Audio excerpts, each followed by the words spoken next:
La fiancée de Durand, Cléo, ne le prend pas au sérieux et semble peu intéressée par l'idée de se poser.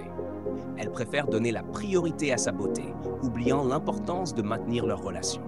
Cependant, la vie va lui donner une leçon difficile. Si vous découvrez cette chaîne pour la première fois, n'oubliez pas de liker, partager et vous abonner pour plus de contenu captivant. Installez-vous confortablement et profitez de l'histoire. Le film commence avec Durand dans sa cuisine, préparant un repas, tandis que Cléo est confortablement chez une amie. Ce jour-là, la sœur de Durand lui rend visite et lui conseille de tourner la page, car il est évident qu'il n'est pas heureux dans sa relation. Durand insiste sur le fait qu'il va bien, affirmant que Cléo a juste besoin de plus de temps, puis change de sujet pour éviter de parler de sa vie personnelle. Plus tard dans la nuit, Durand n'arrive pas à dormir, profondément troublé par sa situation. Il est visiblement malheureux. Que pensez-vous qu'il devrait faire? Partagez vos idées dans les commentaires pendant que l'histoire continue. Le lendemain, Durand rentre du travail et trouve la maison en désordre, y compris la cuisine. Furieux, il confronte Cléo, qui est à l'étage, occupée à coiffer sa perruque. Il lui reproche de ne pas avoir nettoyé, mais Cléo reste impassible, mais affirmant qu'elle fait de son mieux pour être belle pour lui et lui suggérant de demander au gardien de nettoyer. Cela rend Durand encore plus contrarié et il s'éloigne furieux. Ce soir-là, Durand trouve Cléo en train d'appliquer divers produits sur son visage. Il lui conseille de réduire la quantité, mais elle l'ignore. Il tente ensuite de discuter de leur relation et de la possibilité d'avoir des enfants, mais Cléo rejette l'idée, demandant s'il l'aimerait toujours lorsque son corps changera à cause des grossesses. Frustré, Durand quitte la pièce.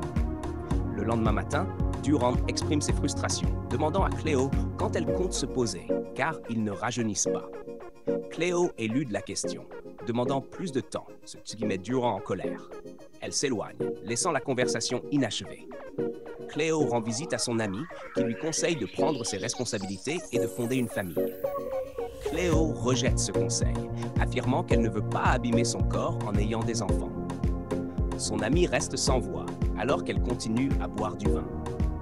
Le même jour, Durand rend visite à sa sœur, qui lui conseille à nouveau de fixer des limites et de prendre les bonnes décisions dans sa relation. Durand promet de passer à l'action. Le lendemain matin, Durand voit Cléo prête à sortir. Lorsqu'il lui demande où elle va, elle explique qu'elle doit se faire coiffer, maquiller et faire ses ongles.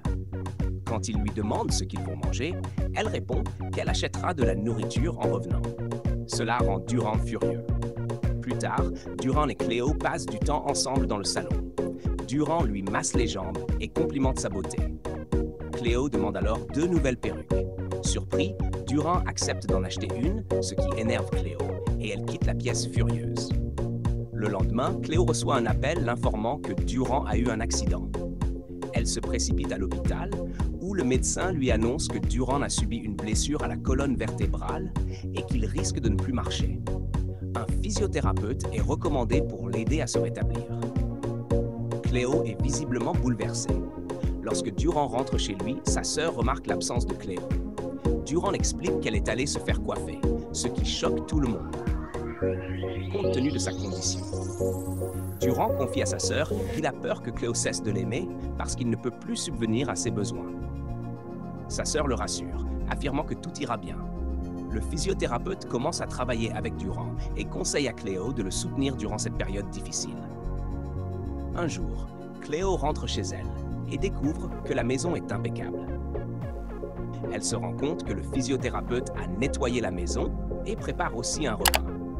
Cléo se sent mal à l'aise, mais la remercie tout de même. Au dîner, Durand et Cléo s'assoient ensemble et l'histoire continue. Que se passera-t-il ensuite? Restez à l'écoute pour découvrir l'évolution de leur relation. L'histoire continue avec Durand, appréciant le repas préparé par Hilda, la thérapeute. Il loue ses talents de cuisinière, ce qui rend Cléo mal à l'aise. Le lendemain, alors qu'Hilda s'apprête à partir, Durand la remercie pour le repas qu'elle avait préparé et lui demande si elle a cuisiné autre chose. Hilda explique qu'elle a proposé à Cléo de préparer d'autres plats, mais celle-ci a refusé. Cela surprend et déçoit Durand. Hilda promet alors que, lorsqu'il sera complètement rétabli, il pourra lui rendre visite et elle lui préparera quelque chose de spécial. Durand accepte avec un sourire alors qu'elle s'en va. Quelques jours plus tard, Durand va déjà mieux. Allongé dans son lit, il échange des messages avec Hilda et planifie de lui rendre visite comme promis. Durand sourit pendant leur conversation, mais Cleo remarque son comportement et devient méfiante. Il arrête rapidement de sourire lorsqu'il s'aperçoit qu'elle l'observe. Le lendemain, Durand se rend chez Hilda. Ils savourent un repas délicieux et les deux passent du temps de qualité ensemble, partageant des histoires sur leur vie et leurs expériences passées. Durand est ravi de la nourriture et de la conversation. En réfléchissant au manque d'attention de Cleo, le narrateur remarque que si les femmes ne prennent pas leurs responsabilités conjugales au sérieux, elles risquent de perdre leur partenaire au profit d'une autre. Quand Durand rentre à la maison, Cleo l'accueille chaleureusement et tente d'initier un moment intime, mais Durand refuse, prétextant qu'il est fatigué. Cleo est choquée, car cela ne lui était jamais arrivé auparavant. Elle s'assied, perplexe, essayant de comprendre ce qui a changé dans leur relation. Le jour suivant, Cleo se prépare pour une fête à laquelle elle prévoyait d'assister avec Durand. Cependant, elle le trouve en train de regarder la télévision, décontracté et non habillé. Durand lui dit qu'il ne vient pas, car il a un rendez-vous avec quelqu'un d'autre. En colère et déçue, Cleo décide de ne plus aller à la fête. Plus tard ce jour-là, Durand rend visite à Hilda une fois de plus. Ils passent encore du temps ensemble et il apprécie un autre repas qu'elle a préparé. Durand la remercie, mais Hilda commente que ce n'est rien comparé à la cuisine de Cleo. Cela rend Durand mal à l'aise et Hilda sent que quelque chose ne va pas. En insistant, Durand finit par lui confier les problèmes dans sa relation. À l'insu de Durand, Hilda commence à développer des sentiments pour lui. Cette nuit-là, Durand ne rentre pas à la maison, ce qui inquiète Cleo. Elle appelle la sœur de Durand pour l'informer de la situation. Le lendemain matin, Durand se réveille dans le lit d'Hilda, choqué et plein de remords.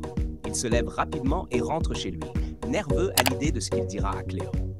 Lorsqu'il est confronté, il ment, affirmant qu'il a été injustement arrêté et qu'il a passé la nuit à tenter de se libérer.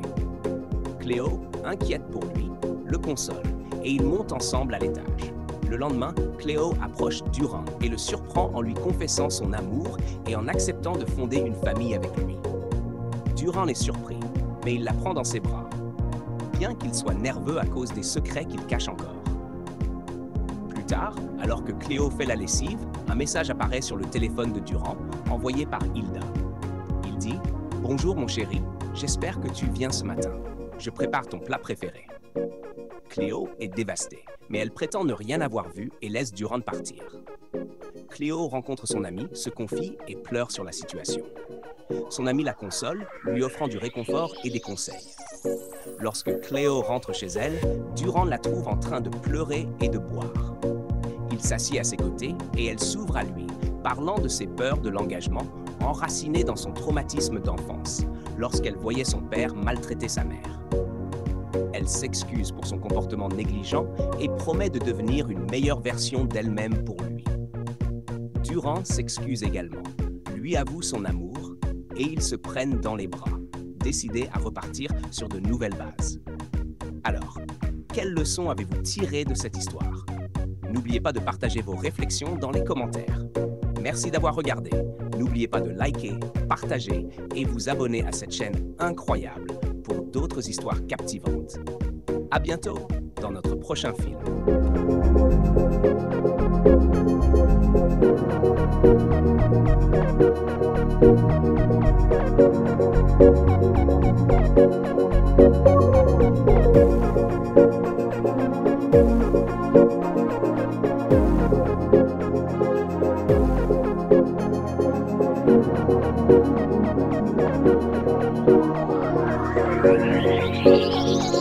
Thank you.